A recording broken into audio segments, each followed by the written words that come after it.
La planète Terre n'a cessé de se réchauffer année après année. Notre planète pourrait ainsi, dans quelques siècles à peine, retrouver un niveau de température qu'elle n'a plus atteint depuis au moins 34 millions d'années. Le signal du changement climatique en France est déjà perceptible sur les vagues de chaleur. Les vagues de chaleur au cours des 20 dernières années ont été 4 fois plus nombreuses que celles qui avaient concerné donc les périodes antérieures. L'année qui a le plus marqué la France et l'Europe, c'est l'année 2003. On l'appelle l'été meurtrier. Le soir du 12 août, il y a eu plus de morts à Paris qu'il n'y en a jamais eu pendant la Seconde Guerre mondiale. Il fallait garder et sortir de cadavres des appartements. Les morgues étaient pleines. Les températures ont grimpé jusqu'à plus de 40 degrés dans certaines régions. La France est en état de survie. Les habitants suffoquent. Et le pays est dans un état de sécheresse alarmant. En 2003, on se rend compte qu'on y est, qu'on a basculé, qu'on a changé d'air. On est dans l'ère du changement climatique. Pour beaucoup, cette canicule de l'été 2003 a été la confirmation dramatique de la thèse du réchauffement climatique. Si on ne fait rien aujourd'hui, la planète pourrait bien connaître un futur dystopique et post-apocalyptique, tel qu'il est décrit par la science-fiction hollywoodienne. Une épée de Damoclès plane sur l'avenir de l'humanité. Scientifiques et politiques se sont alors engagés dans une lutte mondiale contre le réchauffement climatique. Si on veut un été type d'un été 2050, finalement on prend ce qui s'est passé en 2003, on l'a vécu, on sait ce que c'est, on sait ce que ça peut être dramatiquement comme situation. Cette canicule exceptionnellement longue peut-elle se reproduire? Dépasser une fois 50 degrés, on peut se dire « Waouh, on a dépassé 50 degrés ». Mais est-ce que c'est vraiment ça qui est important? Est-ce que c'est plus grave que de dépasser très régulièrement 45 degrés? De nombreuses surfaces pourraient devenir inhabitables en raison de la chaleur et de la sécheresse, ce qui entraînerait une compétition féroce entre les populations du globe pour l'accès aux ressources telles que l'eau, la nourriture et les terres habitables. Une multitude de questions surviennent. 20 ans plus tard, qu'avons-nous appris de ces phénomènes de canicule? Sommes-nous réellement prêts à affronter de nouveaux événements de dérèglement climatique? Et enfin, y a-t-il des solutions pour stopper ces vagues de chaleur meurtrières? Mais un autre futur est toutefois possible, dans lequel la planète serait préservée pour les générations futures. En réalité, la question est de savoir si nous aurons ou non la volonté de s'attaquer au problème avant qu'il ne soit trop tard. Entre prise de conscience et action mondiale, l'homme est lancé dans une course contre la montre pour préserver sa planète Terre.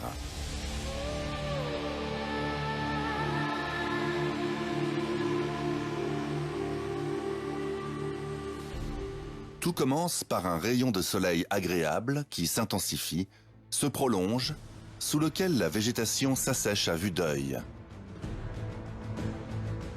Le sol, lui, se craquelle. Tous ces indicateurs de forte chaleur étaient les mêmes il y a 20 ans. Mais cet été 2003, on ne savait pas encore comment qualifier ce qu'on définit désormais comme canicule. On ne dit pas le mot canicule à l'époque, on dit que c'est l'hyperthermie. On dit que c'est la chaleur. On parle de coups de chaleur, voilà, on tâtonne.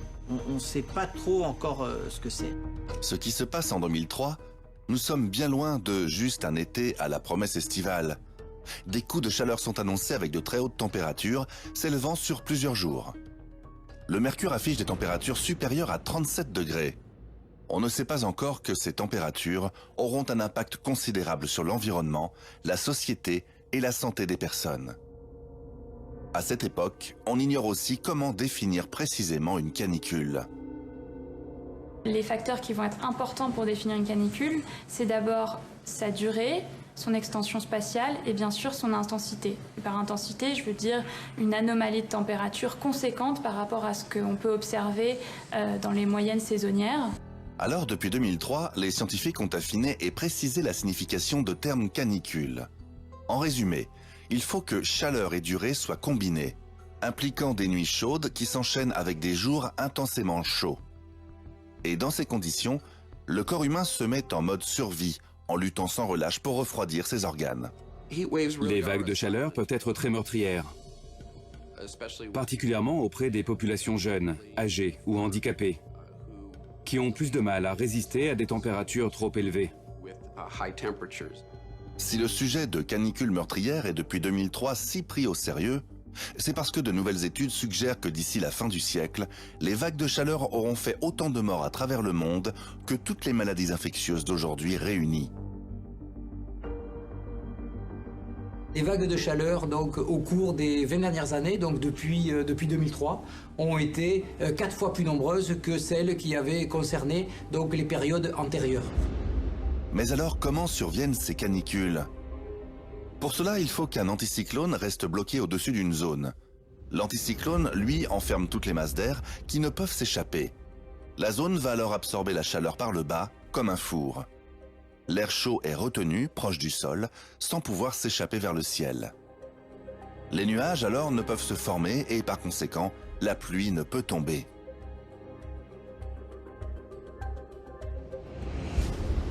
Alors, sous la chaleur des rayons du soleil, cette zone se transforme en une véritable étuve, jusqu'à ce qu'une autre masse d'air assez puissante pour chasser l'anticyclone arrive. Plus la canicule dure, plus elle est meurtrière et plus les dégâts sont importants.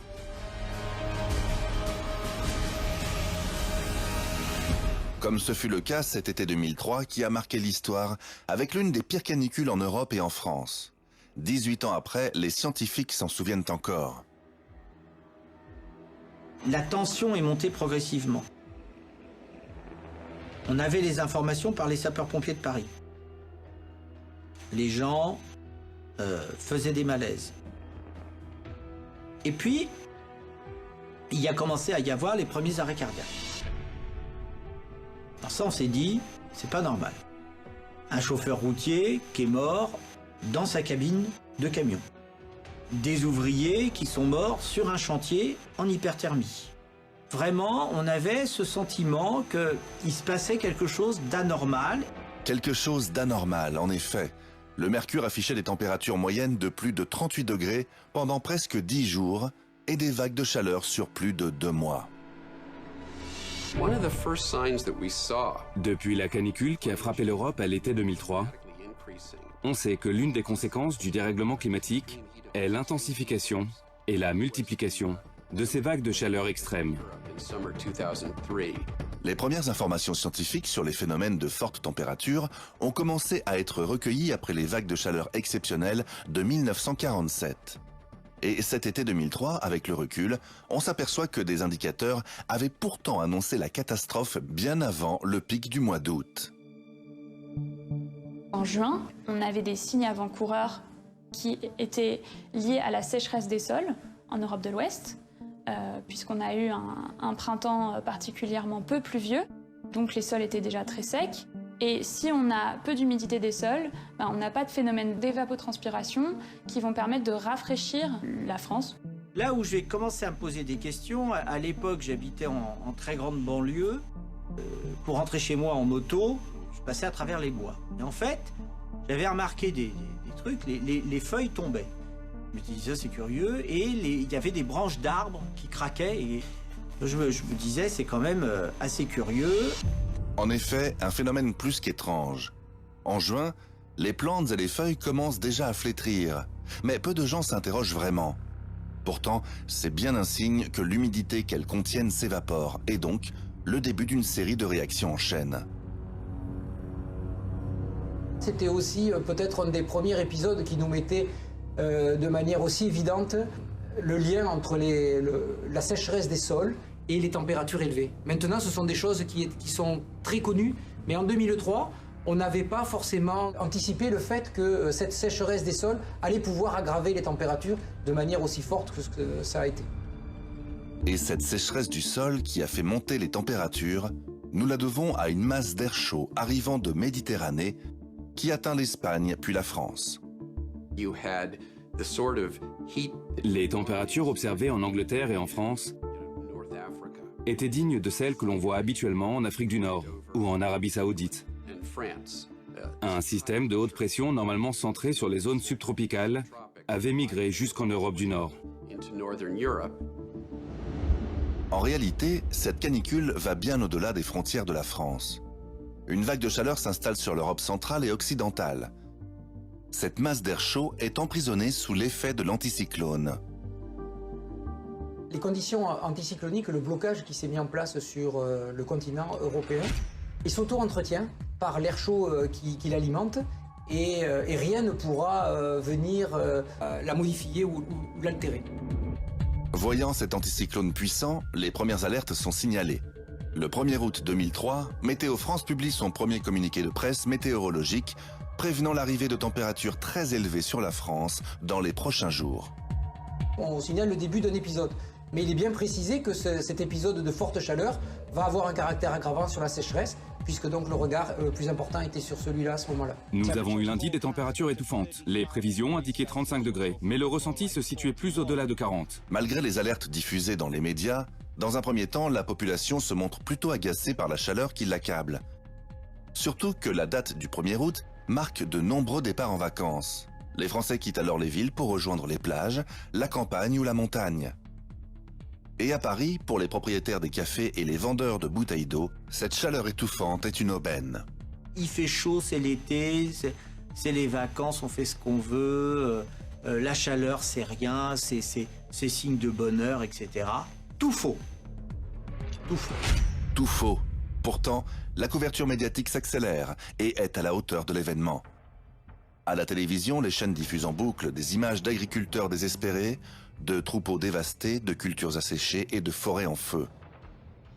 Mais nous sommes en période estivale et le message d'alerte ne semble pas vraiment passer. Et pas que chez les citoyens. Au ministère de la Santé, personne ne prend vraiment conscience du danger. Je présidais l'association des médecins urgentistes de France et on avait des concertations avec le ministère et on avait obtenu un rendez-vous avec le ministre de la Santé, Mattei, à l'époque. Et moi, je lui avais dit, on a vraiment un problème pour hospitaliser les gens à partir des urgences, donc on était déjà en saturation. Et je lui avais dit, ça va être très compliqué l'été, on ferme trop de lits. Alors pourquoi on fermait des lits? Pour permettre au personnel de prendre ses vacances. Et les hôpitaux n'embauchaient pas de personnel. Comme ça, c'était tranquille. On fermait des lits, on faisait des économies, on n'embauchait pas de personnel et les gens attendaient au niveau des urgences. En poursuivant sa stratégie financière de fermer les lits dans les hôpitaux, le ministère de la Santé rajoute sans le savoir un facteur aggravant à ce qui se trame sur le pays. Il se passe une crise sanitaire silencieuse. 65 millions de corps humains sont en train de lutter pour maintenir la température de leur corps à 37 degrés. Le premier signe de l'hyperthermie, c'est l'énervement. C'est-à-dire quelqu'un qui ne boit pas, vous le voyez vous de toute façon, hein, c'est les gens qui s'énervent au volant. C'est d'abord l'équilibre psychologique qui est visiblement touché, se traduisant par des effets sur le comportement. Puis, c'est tout le système du corps humain qui se dérègle. En temps normal, le corps se refroidit grâce à la transpiration. Lorsque la sueur s'évapore, notre température redescend. Mais une exposition prolongée à la chaleur peut mener à des spasmes ou à une insuffisance musculaire, ainsi qu'à des inflammations généralisées sur diverses zones. Les vaisseaux sanguins se dilatent et le sang n'est plus acheminé correctement vers le cœur. Lorsque le corps et le visage se mettent à rougir, cela indique que le cœur n'arrive plus à pomper assez de sang. On peut avoir très chaud dans la journée, très très chaud. Ça n'a pas beaucoup d'importance si la nuit, il fait frais. Votre corps va récupérer. Mais ces nuits-là, les températures ne descendent pas sous 25 degrés. Lorsque les températures restent trop élevées durant la nuit, le taux de mortalité augmente encore davantage chez les personnes âgées et chez les plus jeunes. On dit que les canicules sont des tueuses silencieuses, parce que ces personnes meurent dans leur sommeil, à cause d'un stress corporel intense, provoqué par la chaleur. En France et en Europe, la canicule va bien au-delà des villes, qu'il s'agisse des feux incontrôlables qui se déclarent, des pics de pollution à l'ozone ou encore des témoignages d'agriculteurs acculés par la perte de leur bétail. On avait récolté, c'est là où il faisait extrêmement chaud, on avait 40 degrés, moi j'ai des photos. Il y a eu des pertes colossales dessus, hein. C'était incroyable, parce que quand ils sont sous les bâtiments, même avec de l'eau, voilà, on a beau les faire sortir, mais dehors il fait aussi chaud qu'à l'intérieur. c'est très compliqué, quoi. Donc pour les refroidir, ils pouvaient pas, donc du coup les pauvres bêtes crevaient, quoi. Et du côté aussi des structures d'accueil étant fermées par manque de personnel, le sort des personnes sans domicile fixe est préoccupant. Le stress thermique que subissent enfants et personnes âgées, ne disposant pas d'endroits frais où se réfugier, risque de se traduire par un bilan humain catastrophique dans la capitale. On a les informations par les collègues du SAMU qu'il y a eu une dizaine d'arrêts cardiaques dans la nuit. Et là, je me dis, il se passe vraiment quelque chose d'anormal. Les urgences débordaient de partout. De partout dans Paris, dans le centre, etc. Donc on a prévenu les pouvoirs publics, mais pas de réponse. Tout le monde était en vacances. Donc là, en fait, il n'y avait pas, on n'a pas eu de plan de communication ou de chargé de com ou rien du tout. Et je lui dis, oh là là, c'est une catastrophe, on n'y arrive plus, etc. Et on a fait le son, le célèbre son, où je dis, mais tout le monde s'en fout. Mais qu'est-ce qu'ils foutent de la Direction Générale de la Santé? Ils se moquent de qui? Le problème, il est bien réel. C'est que nous avons des malades qui sont en train de mourir, qui meurent peut-être plus tôt que ce qu'ils devraient, mais ils n'auraient pas dû mourir. Un cri de désespoir des médecins, impuissants face au phénomène. Nous sommes le 4 août, soit 3 jours après le début de la canicule de 2003. Paris suffoque, et tous les autres pays d'Europe sont en état de survie. C'est un vrai cataclysme. Et c'est très lourd à porter quand vous êtes médecin tout seul. Un cataclysme pour le corps médical partout en France. Dans l'Ouest, 3 personnes ont succombé à un coup de chaleur. Les corps de 2 d'entre eux dépassaient les 41 degrés. Et d'ailleurs, la journée du 5 août 2003 reste l'après-midi la plus chaude dont on dispose dans nos tablettes, dans nos archives. Approche les 38 degrés. On n'a pas battu ce record. On a vraiment un choc. C'est quelque chose de complètement différent par rapport à ce qu'on avait connu avant. Il y a presque 20 ans, en 2003, nous n'avions pas conscience des répercussions et de l'avenir. À l'époque, il faut parer à l'urgence. Sous l'effet des températures excessives, certaines lignes du réseau électrique et même des voies ferrées fondent. Des milliers de voyageurs sont bloqués dans les trains, suffocant sous une chaleur insoutenable, ce qui provoque de nombreux accidents graves. Quand vous êtes entouré de cadavres, c'est vraiment très démoralisant. Donc il fallait tenir les infirmières qui pleuraient souvent. Nous, on n'avait pas trop le moral, mais on se tenait quand même un peu, je dirais, dans une mobilisation pour sauver le plus de vies possible. On se rend compte qu'on fait face à un événement jamais vu. Les modèles météorologiques annonçaient déjà qu'on allait battre les records absolus de température, entre incrédulité et impression de vivre quelque chose d'assez incroyable. À l'époque, les autorités sanitaires ignoraient les chiffres. Pourtant, le 8 août, 6500 personnes avaient déjà perdu la vie sous la chaleur. Il y a eu un deuxième communiqué de presse qui a été émis le 8 août pour insister sur le niveau exceptionnel des températures et les conséquences que l'on pouvait craindre pour la santé humaine. Mais à l'époque, rien n'est conçu pour affronter ce type d'événement. Même les hôpitaux sont envahis par la chaleur. Les pompiers de l'hôpital avaient essayé d'arroser les façades. Totalement inutile. Ils déversaient des canadaires d'eau sur les façades et ça diminuait de 1 demi-degré le temps qu'ils arrosent. Les pièces qui étaient les plus confortables, c'était en fait les parkings de l'hôpital, qui étaient enfoncés, où il y avait vaguement des petits courants d'air et où c'était plus frais. Le soir du 12 août, il y a eu plus de morts à Paris qu'il n'y en a jamais eu pendant la Seconde Guerre mondiale. Les morgues étaient pleines. Mais pour minimiser l'impact, le gouvernement demande aux intervenants en première ligne de la crise de ne pas diffuser de messages alarmants et surtout de ne pas communiquer à la presse le nombre de décès liés à la canicule. Car tous les rapports font état de conditions ayant favorisé ce bilan dramatique. Des hôpitaux en manque de personnel, une population vieillissante, un gouvernement en vacances et des refuges et parcs fermés. La sortie de l'épisode a été quelque chose qui a été un peu plus difficile à prévoir. Et donc effectivement, quand ça fait plus de 10 jours que ça dure et que l'on voit encore que selon les scénarios, ça pouvait encore durer. Voilà. Et donc c'est vrai que c'est quelque chose qui est difficile à imaginer, puisque c'est quand même la durée de l'épisode est quelque chose d'assez terrible. Jamais une canicule en France n'avait duré aussi longtemps.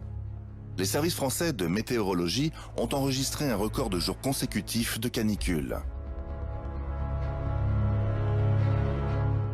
Après ces 10 jours d'horreur, la France commence à dresser le bilan humain de la catastrophe. Presque 20 000 morts en France et 145 000 en Europe. Ici, ce sont 57 personnes considérées par certains comme étant les premières victimes du dérèglement climatique qui reposent dans le cimetière de Thiais, aux abords de Paris. Elles ont été victimes de la pire catastrophe naturelle que la France ait connue.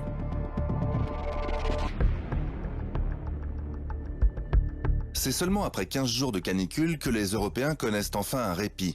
L'anticyclone se déplace sur les îles britanniques. De l'air frais en provenance de l'Islande arrive sur la France et les températures diminuent de 4 degrés. Mais cette vague de chaleur historique ne se terminera réellement qu'au début du mois de septembre, avec une chute des températures de 12 degrés. La canicule de 2003 a fini donc par céder après le 15 août, du fait que la masse d'air est devenue un petit peu plus instable et qu'un certain nombre d'orages ont commencé à se développer. Aujourd'hui, cette vague de chaleur est considérée comme la plus forte des 500 dernières années. En France et partout en Europe, l'année 2003 restera une année charnière. 2003 est un séisme. Cette canicule de 2003 a soulevé des problématiques et donc mis en lumière des facteurs aggravants, comme celle des villes où les bâtiments, les routes et les infrastructures atteignent parfois des températures de 10 à 30 degrés supérieures à l'air ambiant. En cause, l'utilisation massive du béton et du bitume dans nos villes. Depuis 2003, ce phénomène a un nom, les îlots de chaleur. Ce phénomène d'îlot de chaleur urbain qui a vraiment émergé de cette canicule de 2003. L'îlot de chaleur urbain, c'est le fait qu'il fait plus chaud en milieu urbain par rapport au milieu rural voisin. Donc souvent, on compare ça à une forme de bulle de chaleur qu'on va trouver au-dessus du milieu urbain. Cet îlot de chaleur urbain, il peut monter jusqu'à 10 degrés dans des périodes d'été de canicule. La nuit, la température emmagasinée dans les surfaces bétonnées, qui sont des surfaces souvent assez foncées, va rester présente en ville. Le corps humain, pour bien fonctionner, a besoin de pouvoir se refroidir pendant la nuit. Et ce phénomène d'îlot de chaleur urbain comporte une double problématique. Si on se base sur les estimations des sociologues, d'ici 2050, près de 70% de la population mondiale habitera dans des villes, soit encore plus de personnes qui risquent d'être exposées à des températures extrêmes.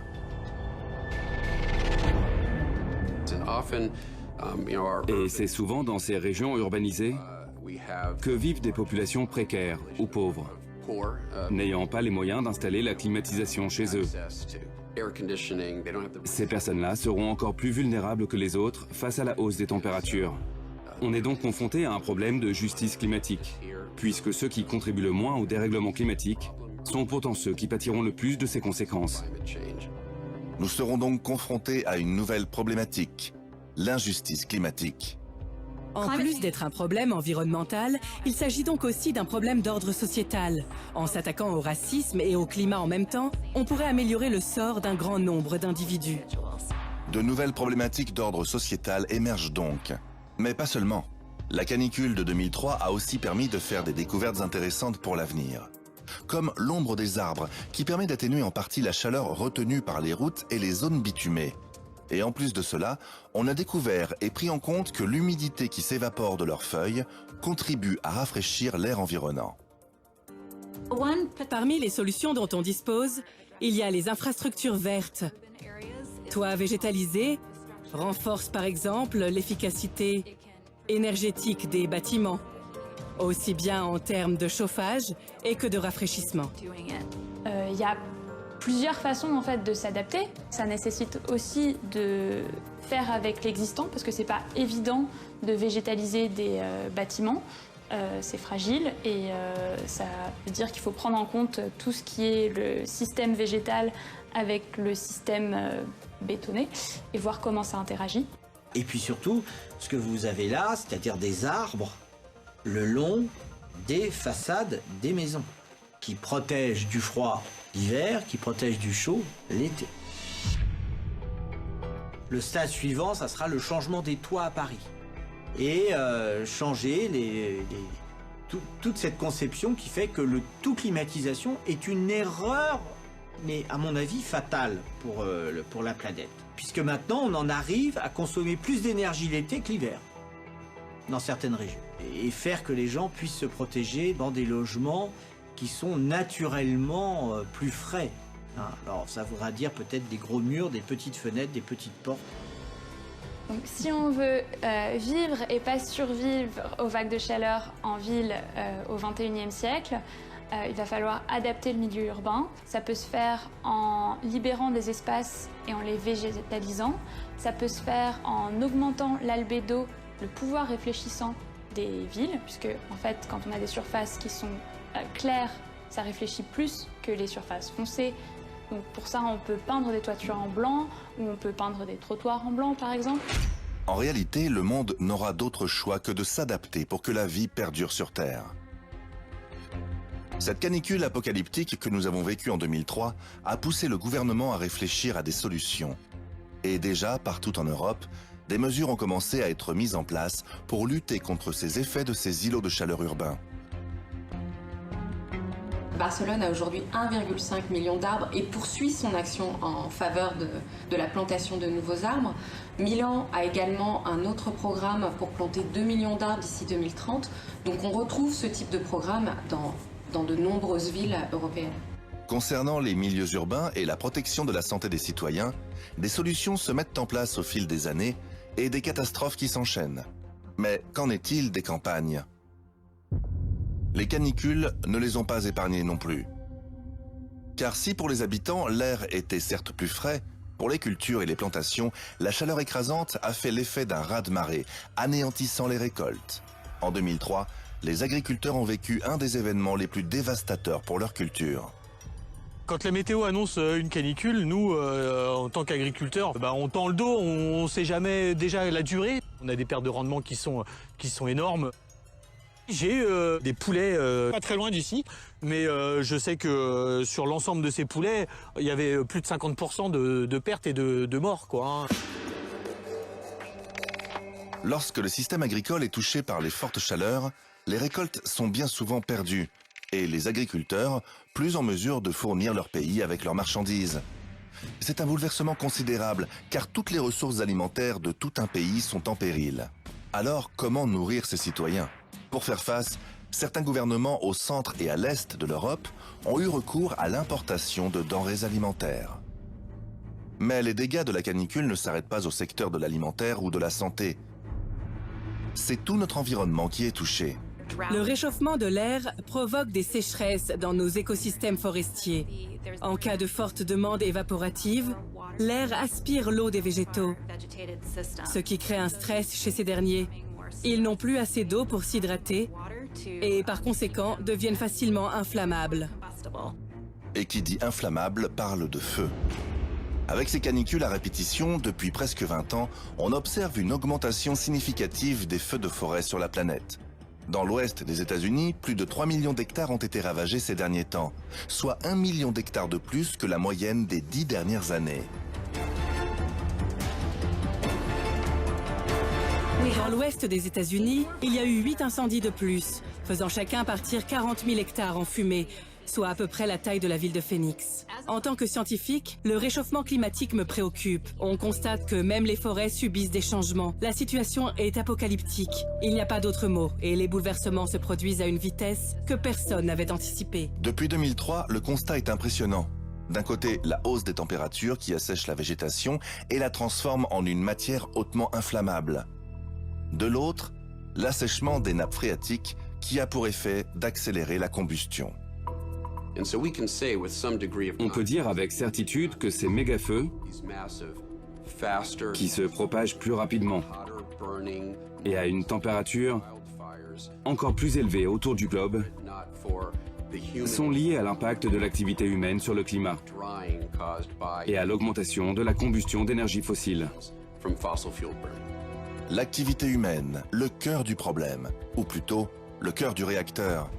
Pétrole, charbon, gaz, transport motorisé, chauffage, électricité, cimenterie.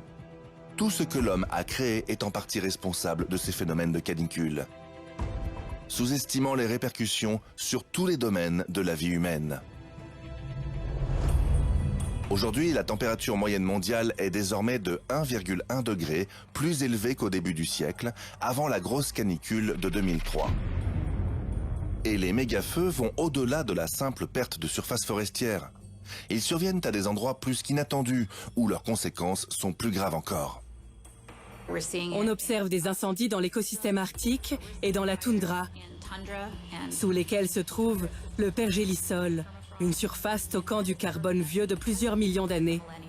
Jusqu'ici, l'Arctique réfrigérait cette masse de carbone emmagasinée. Aujourd'hui, ces surfaces prennent feu. Elles se consument petit à petit, relâchant au passage d'importantes quantités de carbone dans l'atmosphère.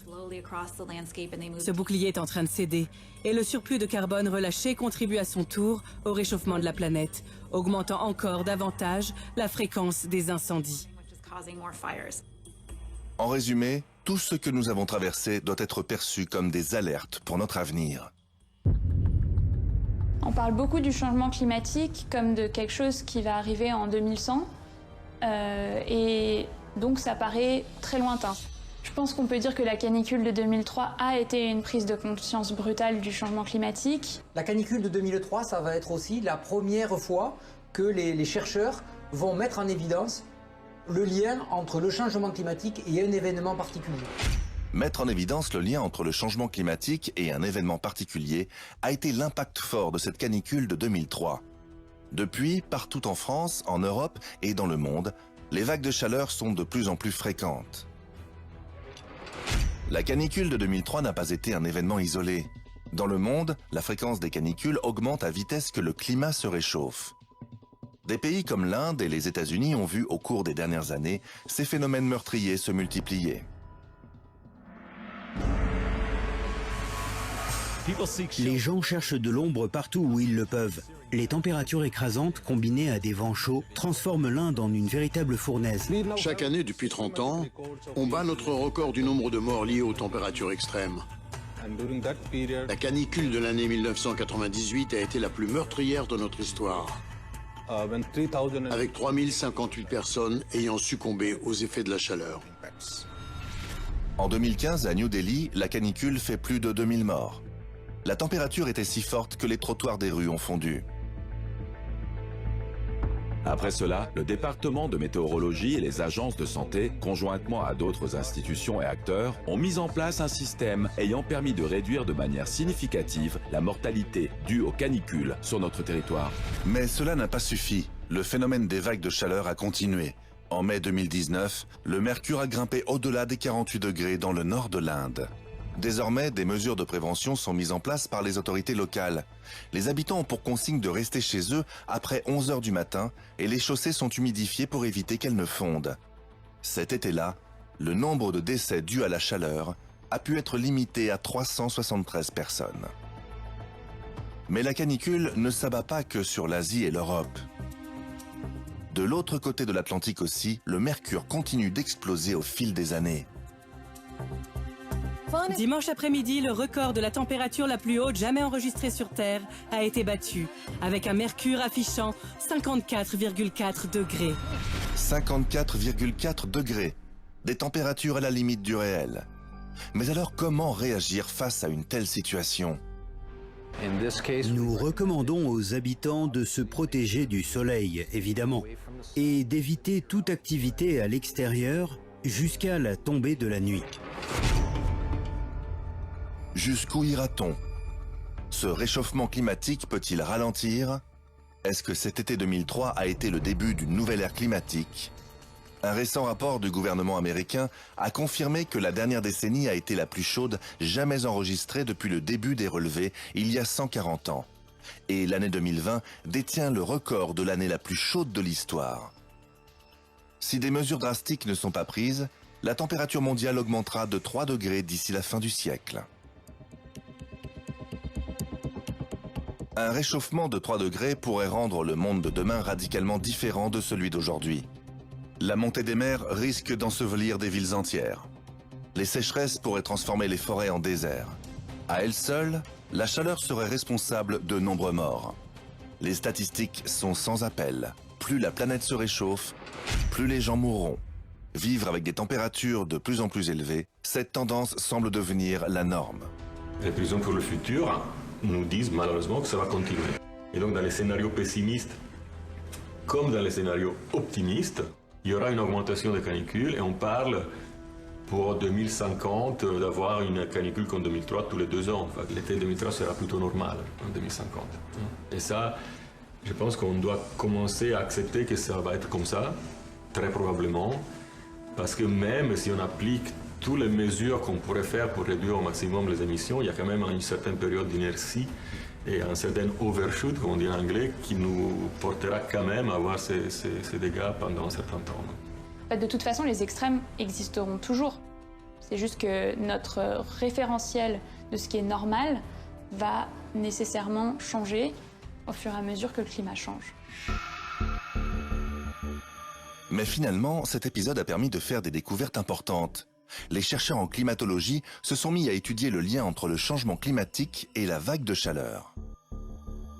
Et ce qu'ils ont mis en évidence, c'est que le réchauffement climatique, le fait que l'atmosphère était plus riche en CO2 du fait des activités humaines, avait occasionné une augmentation de température de 1 à 2 degrés sur cet événement par rapport à ce qu'il aurait été dans l'ère pré-industrielle. Donc, d'une certaine façon, les températures extrêmes que l'on a observées en 2003 étaient déjà la conséquence des activités humaines et du changement climatique. Clairement, toutes ces études ont permis une prise de conscience accélérée sur l'effet néfaste de nos actions, nous, les humains, sur cette planète. Si nous ne parvenons pas à réduire les émissions de carbone et que la concentration de dioxyde de carbone dans l'atmosphère continue d'augmenter pour atteindre un niveau 3 fois supérieur à celle de l'ère pré-industrielle, un tiers de la planète connaîtra des températures supérieures à 55 degrés et cesseront d'être habitables. Plus aucune des régions proches de l'équateur ne le sera. Nous avons atteint un stade où ces effets sont déjà présents et observables, sous la forme d'événements climatiques extrêmes sans précédent. C'est la première catastrophe due au réchauffement climatique, avec des conséquences sociales, politiques, sanitaires, environnementales, organisationnelles, et on est encore en train d'en payer les conséquences en fait. Certains scientifiques affirment que d'ici une vingtaine d'années seulement, des millions d'Américains pourraient être exposés à des conditions climatiques dangereuses, avec des températures supérieures à 50 degrés.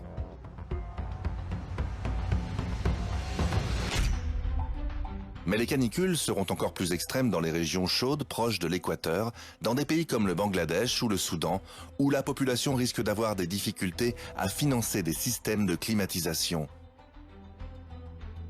Sur une grande partie de la planète, du Moyen-Orient à la Sibérie, en passant par l'Australie, la fréquence et l'intensité des vagues de chaleur s'accélèrent déjà. Dans l'étude de l'Organisation mondiale de la santé, donc ils disent qu'ils calculent un impact accru par an de 250 000 personnes exposées à des risques de canicule. Si on fait l'hypothèse que ça continue comme ça, on peut penser que dans 30-40 ans, on arrive à des chiffres autour de 2-3 milliards de personnes en plus exposées.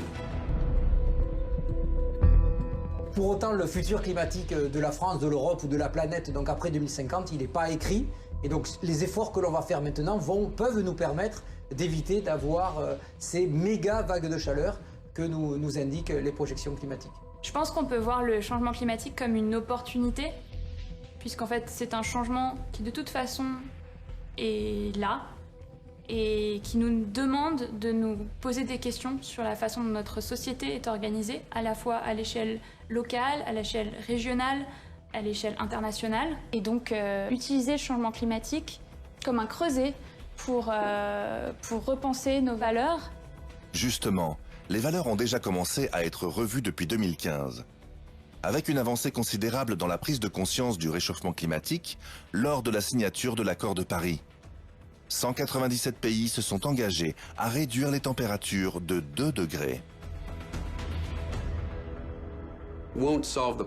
Même si c'est une belle avancée, cela ne suffira pas à régler entièrement le problème. Sous l'administration Biden, Les États-Unis vont pouvoir réintégrer les accords sur le climat et s'engager à nouveau à réduire leurs émissions de carbone, à développer le secteur des énergies renouvelables, à instaurer une taxe carbone, etc. Ça redonne l'espoir d'une trajectoire où la planète continuera à se réchauffer, mais sous le seuil critique des 1,5 degrés d'ici la fin du siècle. La bonne nouvelle, c'est donc que l'on gagne un peu de temps. C'est impératif aujourd'hui de suivre les accords de Paris. On ne peut pas penser l'adaptation sans penser également cet autre levier qui est l'atténuation. Les recherches montrent que nous devons impérativement trouver une alternative aux énergies fossiles. C'est le message que nous, les scientifiques, essayons de faire passer auprès du public et des décideurs politiques. Mais nous sommes attaqués par tous ceux qui voient leurs intérêts menacés par les résultats de la recherche scientifique sur le climat. La même chose s'est produite sur un laps de temps beaucoup plus court avec les recherches sur le coronavirus. Cette posture anti-science a eu pour conséquence un bilan humain catastrophique aux États-Unis, où des centaines de milliers de personnes ont perdu la vie. Avec le dérèglement climatique, on fait face à une crise encore plus grande. L'humanité se remettra de la pandémie du coronavirus, mais elle n'échappera pas à la menace existentielle du réchauffement climatique. Si les scientifiques se battent pour faire entendre leurs chiffres, leurs études, leurs découvertes, c'est parce que depuis 2003, des moyens considérables ont été déployés pour faire évoluer leur matériel et les techniques des différentes mesures. On est capable de prévoir plus finement les températures et peut-être mieux dans la localisation exacte des températures. D'ailleurs, on va le voir. Et puis peut-être aussi de mieux anticiper plusieurs jours à l'avance les phénomènes. Et cette nouvelle capacité d'anticipation est essentielle pour que nos sociétés puissent faire face sereinement aux hausses des températures. Par exemple, les dirigeants de Disneyland peuvent prévoir une réduction importante de la fréquentation de leur parc en raison de la chaleur. Ou encore, en Allemagne, les autorités ont instauré des limitations de vitesse sur les autoroutes pour que les pneus ne se consument pas sous la chaleur. Grâce aux études, les chercheurs ont pu estimer qu'une grande partie de l'Asie du Sud, notamment plusieurs régions d'Inde et du Pakistan, connaîtront d'ici la fin du siècle des températures trop élevées pour pouvoir y vivre. Et le monde de l'agriculture aussi évolue, se réinventant autrement pour résister à ce nouveau climat. Je vais essayer d'adapter mes cultures. C'est la recherche génétique qui change avec les variétés de blé. Il y en a qui sont plus résistantes à la chaleur, et d'autres plus à l'humidité. On a vraiment des variétés qui arrivent à tenir quand même, notamment des périodes de sec, voilà, un peu plus importantes qu'il y a quelques années, quoi. Vu qu'il y en a de plus en plus, on peut se dire que notre patrimoine de défense des hyperthermies est en train de se constituer progressivement et on commence à avoir un peu plus l'habitude. Le monde des technologies regorge de promesses. Je pense qu'il faut inciter les gens et les politiques à se ranger du bon côté. Si on y arrive, l'avenir sera moins sombre. En réalité, c'est tout un monde qu'il faut repenser afin de réduire l'impact des canicules à venir. Car tout reposera sur les mesures prises sur le long terme. L'aménagement urbain doit prendre en compte beaucoup de choses. Aussi pour parler simplement du climat. Par exemple, l'étendue de la ville et donc les transports pour aller travailler, pour accéder aux services, etc., ont un impact énorme sur la santé et sur le climat aussi. Partout en Europe, on peut observer des évolutions sur la manière de vivre. Récemment à Vienne, la capitale autrichienne, les rues du centre-ville sont devenues entièrement piétonnes. La ville a aussi installé des systèmes de brumisateurs permettant de rafraîchir l'air ambiant de plusieurs degrés. Et en France, nous n'avons pas été les derniers non plus. La ville de Paris, elle a sorti une application qui s'appelle Extrema, qui avait pour objectif de donner les informations notamment sur qu'est-ce que c'est qu'une vague de chaleur, les impacts que ça peut avoir en termes de santé et comment s'en prémunir dans son logement, dans son activité au quotidien. Cette application, elle permettait également de localiser les lieux frais au sein de Paris, par exemple les piscines, les parcs et les jardins. Ça permettait de savoir où est-ce qu'on pouvait aller se rendre pour être dans un lieu plus frais. Dans le sud de la France, la ville de Nice teste des solutions avec différentes options, comme les mobiliers urbains rafraîchissants, ou encore le système de mouillage de la chaussée installé sur les routes, où de l'eau est pulvérisée par le bas grâce à des conduits.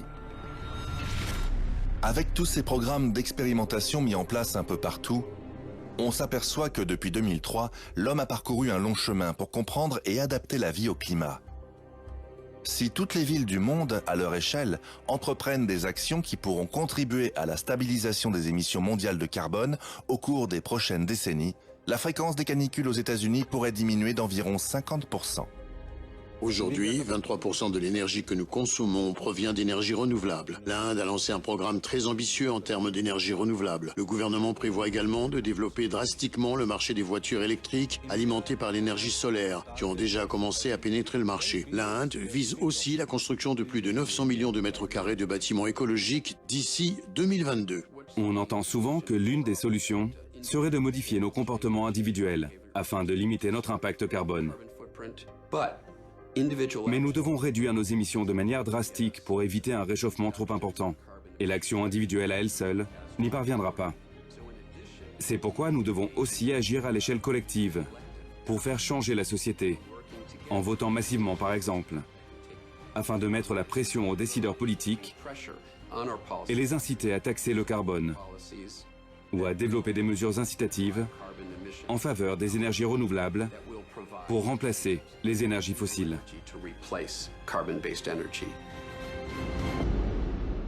Alors, est-ce que nous pouvons revivre un événement apocalyptique comme la canicule de 2003 ? Tout porte à penser que oui, mais dans des conditions très différentes. De nos jours, il est difficile pour un scientifique travaillant sur ces questions de ne pas être angoissé, car tous les signes annonciateurs d'une catastrophe sont là. Mais on sait aussi que la Terre regorge de belles choses qu'il nous reste encore à découvrir. En fait, le changement climatique est un facteur de changement énorme. Maintenant, la question c'est est-ce qu'on veut subir ce changement ou est-ce qu'on veut choisir ce changement ? En somme, tout le travail depuis cette canicule meurtrière qui a frappé la France en 2003 repose sur cette phrase « subir ou choisir le changement ». Il aura fallu 20 ans pour que le monde prenne conscience de ses actes et se mobilise pour agir avant qu'il ne soit trop tard.